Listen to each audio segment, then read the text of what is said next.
Well guys, it's here, the showstopper, the big kahuna, the sequel of sequels, the continuation of Peak, which goes further than a regular sequel. What am I talking about? I'm talking about the Euphoric Brothers' Garten of Banban 6. Before we actually take a look at the game, I want to show you just how insane the release schedule of this franchise's games has been over the course of 2023.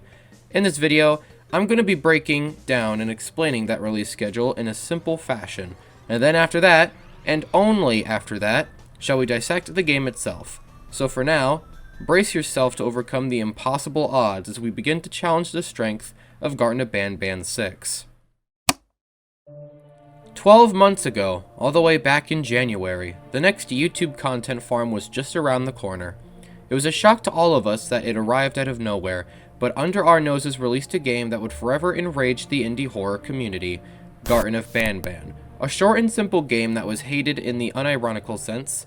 This game was poorly made, but for some reason, everyone was hopping on this experience, treating it like the next big thing, until it actually started becoming the next big thing.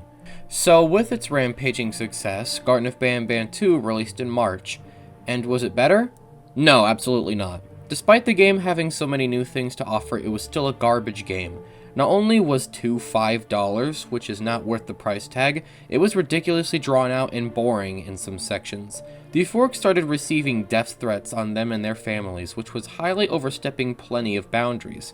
Despite that being the case, Garten of Banban 3 released with no delay in May. See what I did there? Man, shut your ass up. Nobody asked you that thing. You better shut the up before I knock your head off your shoulders, old ugly ass. The Euphorics do deserve credit for their tenacity, I'll give them that. But that's all I'll give them. While being quite an improvement of making things more enjoyable, there are still segments where the game feels drawn so people couldn't refund it.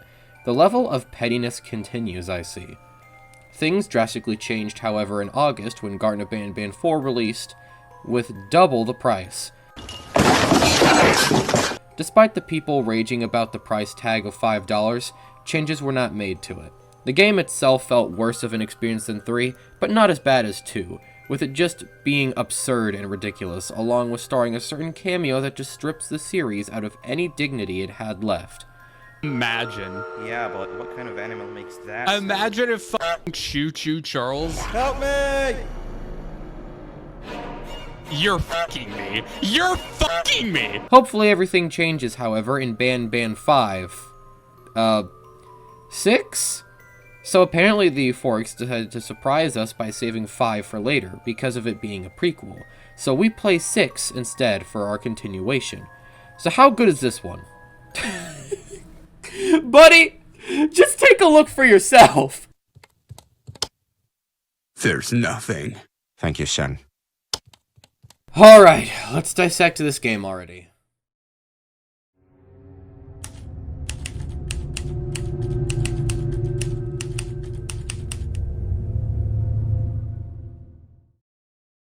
Once the game starts off with you leaving the elevator, but this time Stinger, Flynn, and Sheriff Toadster are by our sides as they were at the end of 4.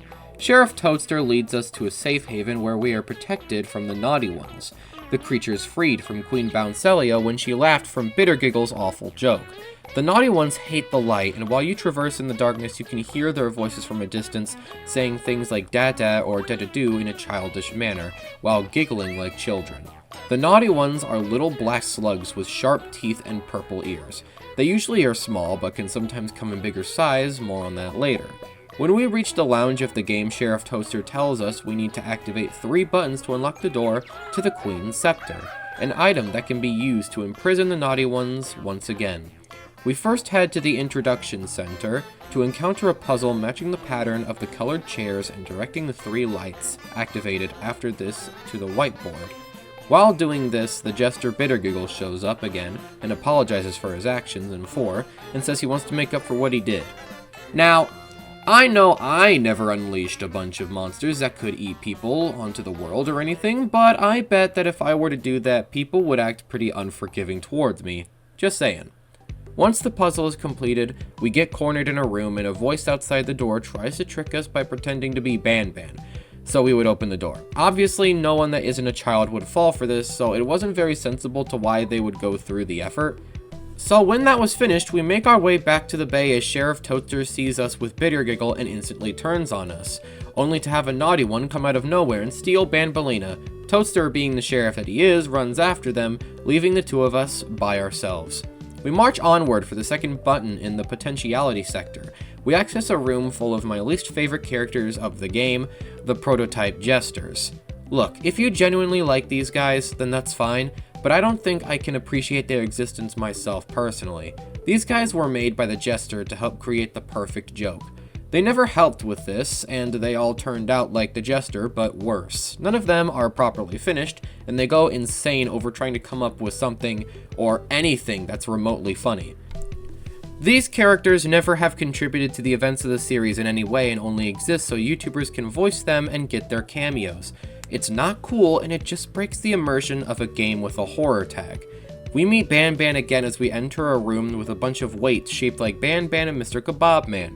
This section was simply not fun at all in terms of mechanics, and yet feels like another drag out.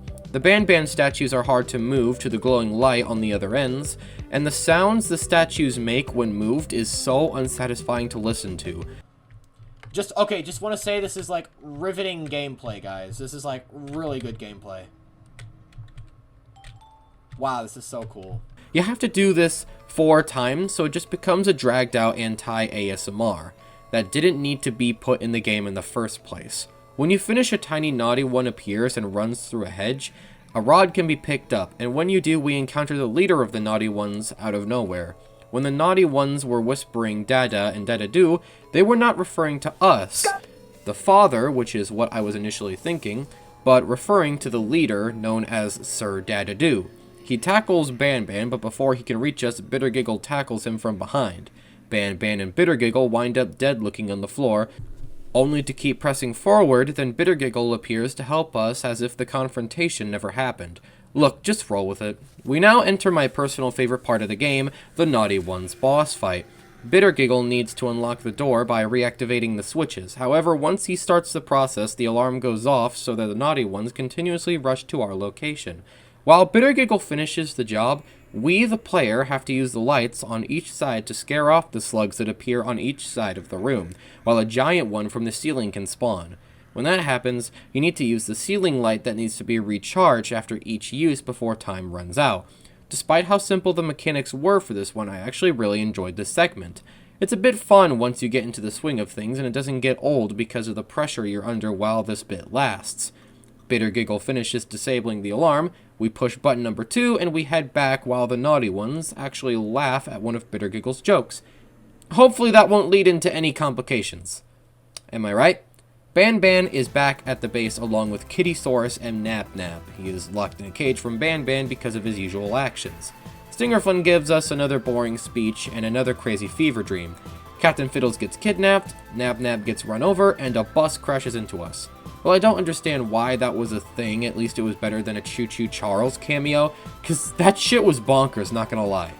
We move to the final switch where we push a few buttons to open a door that leads to a hospital room that belongs to the surgeon, an upcoming character that is featured in Banban 7. We come across 2 little blobs that claim to be his sons. After collecting 8 lollipops and putting them in a little cup, it opens a door to where we somehow don't get injured from a really far jump.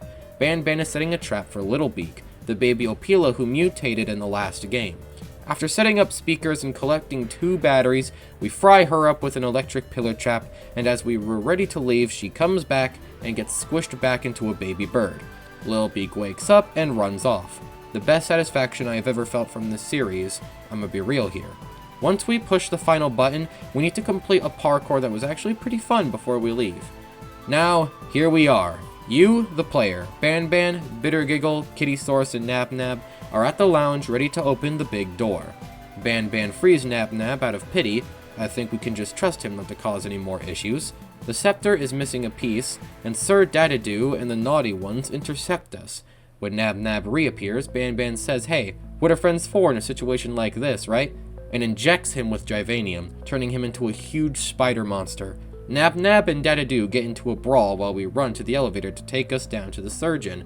Bitter Giggle claims to want the naughty ones as his audience because of them appreciating his jokes. He jumps, so we and Banban get to the elevator. As we arrive, Sir Dedede returns with all the past characters under his control. Banban stays behind to hold them off after he tells us to find the surgeon, and we descend down the elevator as the game ends. Okay, well, that was a game I played. Okay, so here are my final thoughts. I do like this game, but it has a ridiculous amount of unnecessary flaws. So many design choices were made that didn't need to be, and the whole experience felt like a mess rather than a complete game. Garten Banban always had this issue. It was the weirdest at 4, but it felt almost as weird with this one. The mechanics of the bird fight and the gym puzzle were a struggle to tolerate, while other portions were actually pretty alright to play. While I don't regret buying the game, I definitely won't be coming back to it anytime soon. Thank you all for watching. Be sure to tune in for my final video for this year, a full review on Help Wanted 2, but until then, I'll be sure to continue my weekly streams. Take care now. Love y'all.